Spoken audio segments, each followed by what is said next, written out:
کوفہ کی فضا اس دن غیر معمولی طور پر بوجھل تھی۔ مسجد کے ستون خاموش تھے، مگر ہر دل میں ایک شور برپا تھا۔ فجر کا وقت تھا، نماز کے لیے صفیں بن چکی تھیں، اور پھر اچانک ایک وار ہوا، ایک تلوار، ایک سازش اور ایک گہرا زخم۔ حضرت علی رضی اللہ عنہ، عدل کا علمبردار، اسلام کا محافظ، زمین پر گر پڑے۔ خون بہہ رہا تھا، مگر چہرے پر کوئی گھبراہٹ نہ تھی۔ لوگ دوڑتے ہوئے آئے، کسی نے قاتل کو پکڑ لیا، کسی نے بدلے کی بات کی۔ فضا میں صرف ایک ہی آواز گونج رہی تھی کہ قاتل کو ابھی قتل کر دیا جائے۔ مگر اسی لمحے زخموں سے چور حضرت علی رضی اللہ عنہ کی آواز بلند ہوئی، نہ کمزور نہ کانپتی ہوئی۔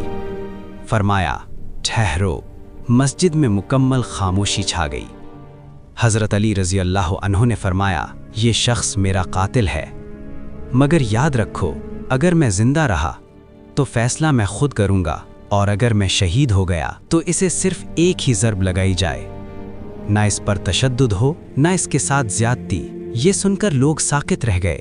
جس شخص کے سر پر موت منڈلا رہی ہو، وہ بدلے کی بات نہیں کر رہا تھا، وہ انصاف کی بات کر رہا تھا۔ حضرت علی رضی اللہ عنہ نے مزید فرمایا، دیکھو، اگر میں مر جاؤں تو میرے خون کا بدلہ اللہ کے قانون سے زیادہ نہ لینا۔ یہ الفاظ صرف حکم نہیں تھے، یہ ایک آئینہ تھا جو امت کے سامنے رکھ دیا گیا تھا۔ سوچئے، آج کا انسان کیا کرتا؟ طاقت ہوتی، غصہ ہوتا، بدلے کا حق بھی ہوتا، مگر علی نے سکھایا، انصاف غصے سے بلند ہوتا ہے۔ یہ فیصلہ صرف قاتل کے لیے نہیں تھا، یہ پوری انسانیت کے لیے تھا۔ یہ اعلان تھا کہ اسلام میں ذاتی دکھ قانون پر حاوی نہیں ہو سکتا۔ زخم گہرا تھا، درد شدید تھا، مگر عدل اس سے بھی گہرا تھا۔ اور پھر وہ لمحہ آیا جب حضرت علی رضی اللہ عنہ نے فرمایا، رب کعبہ کی قسم، میں کامیاب ہو گیا۔ یہ کامیابی کسی جنگ کی نہیں تھی، یہ کامیابی نفس پر فتح کی تھی۔ یہ فیصلہ آج بھی دل ہلا دیتا ہے، آج بھی ضمیر کو جھنجھور دیتا ہے، کیونکہ دنیا بدلے پر چلتی ہے اور علی انصاف پر۔